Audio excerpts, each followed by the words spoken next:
Welcome back. This segment is sponsored by the Law Offices of David L. Carrier. Joining us now is our, I keep kicking you, our elder law. I'm a lawyer, I'm used to it. Expert David Carrier. And I'm like, don't mean to kick you back here, but that's okay. It fits in here. All right, well, today you've got some interesting questions that have to do with power of attorney, which is something that's big. And you've had some clients that have asked you some questions of things. The first one is power of attorney in general a good idea? This client has one daughter and she's on all my bank accounts. I'm a widow. She does not think so. So what does power of attorney do? Well, what a power of attorney is when you give someone else the authority to make decisions for you. Okay. And you need to do that. You need to get so that if you can't make decisions for yourself, somebody's going to do it. Right. And the question is that going to be someone appointed by the probate court, or is that going to be someone that you've already chosen to put in your trust? Right. Yes. And usually when you do these powers of attorney, they're sort of bill-paying powers of attorney. Mm-hmm. The idea is, you know, I'm happy, healthy, I'm doing fine. Oops, I'm mentally incompetent. No problem. I'll pay your bills, cut the grass, plow the snow.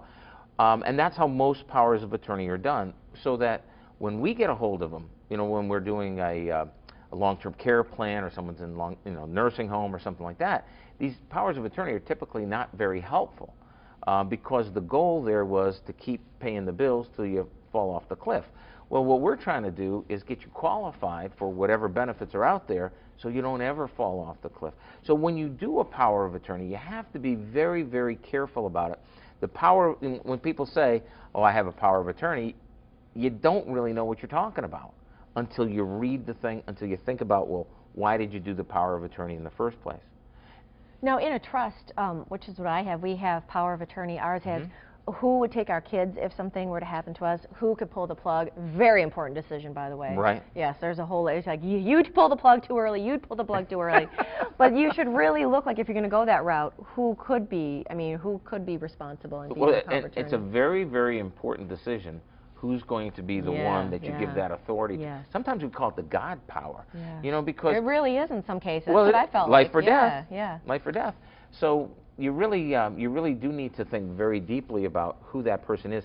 And one thing that I see a lot, which I don't let my clients do, is they'll put, rather than choosing between, you know, Sally and Billy, they'll put Sally and Billy, which is just like, oh man. Oh yeah, because then if you get two people that are doing this the whole time, and then they go like this, and different values, and you know, oh my God.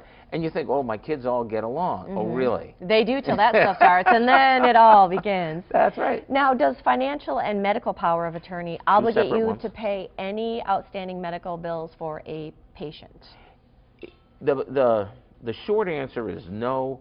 The longer answer is it's possible. Okay. Whenever you sign, whenever you take someone to the hospital or long-term care facility or whatever it is, when you sign your name to anything, you always want to say comma POA, short for power of attorney. Right.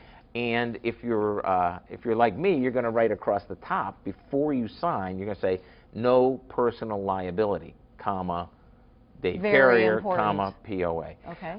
And then you can't, if you put that there, then somewhere hidden in the contract that you're signing where it says, oh, by the way, anybody who signs this is personally liable. Right. Well, now at least you've got something to say, you know. No, I am not personally liable for all these bills in here too.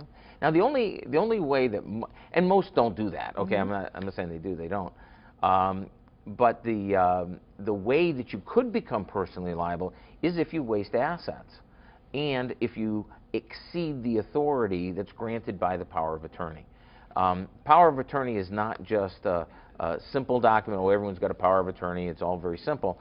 Every power of attorney depends on the words in the power of attorney. You just got to do it right. Yeah. You know, and if you do, things will go well. And if you don't, you know, one of the greatest frustrations I have is when we're working with a family, they did a plan, they've got a trust, they've got powers of attorney, but the goal of the power of attorney was just keep paying the bills. And it's like, wait a second, wait, time out. I want to stop paying the bills. I want to be able to preserve some of these assets. I want to make sure that you don't go broke in the nursing home.